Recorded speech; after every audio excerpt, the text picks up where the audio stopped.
what they're doing this week is abandoning and betraying fundamental American principles, and the American people won't stand for it. Congressman Price joins me now from Capitol Hill. It's good to see you today. Hey, Contessa, great to be with you. Thank you. Do you believe that health care is the right of every American? I believe that we're a compassionate nation and that we can figure out how to make certain that every single American has access to health coverage and health care without putting the government in charge. And that's the key. That's the fundamental break that we have with the Democrats who are in charge right now. They believe the federal government ought to be making decisions. We believe it ought to be patients and families and doctors. Do you believe the current system gives American that access you believe they have the right to have? The current system? There's access, but it's not access that provides the highest quality care in the most efficient manner.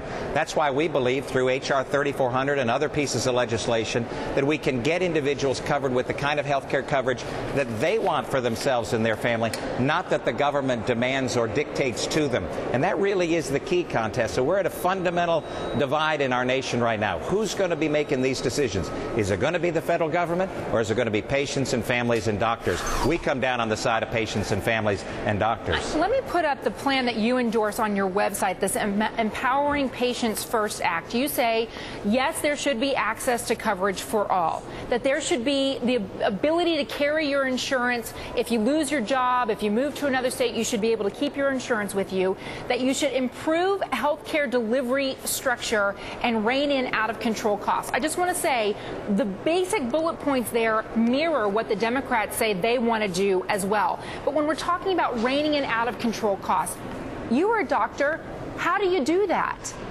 Well, Gallup came out with a study 2 weeks ago that said that $1 out of every four, 25% of the health care costs, $650 billion a year, comes from the practice of defensive medicine. And the Senate bill, the Democrat bill, does nothing to end the practice of defensive medicine. H.R. 3400 would address that issue and free up $650 billion a year. I don't know why we wouldn't want to do that in a very positive way that then allows us to do the other things like making certain that individuals have access to the kind of health care coverage, again, that they want. Okay, so I'm confused because Gallup is a polling organization.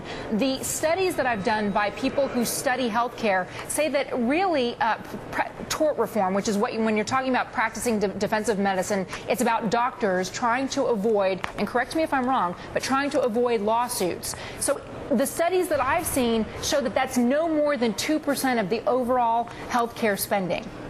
Actually, they vary somewhere between 2%, and Gallup's was the most generous at 25%. As a practicing physician, having cared for tens of thousands of patients and talking to my colleagues, I know that it's more than 2%. I estimated it to be 10%. But even if it's just 10%, that's $270 billion a year that we are not addressing in the Senate bill. That's the largest amount of money that we could get. That's always the fall to argument that Republicans make when they come on with me, is they're talking about tort reform. I really don't get how that reins in these I mean, if you have an insurance company raising premiums 50%, reform alone addresses that.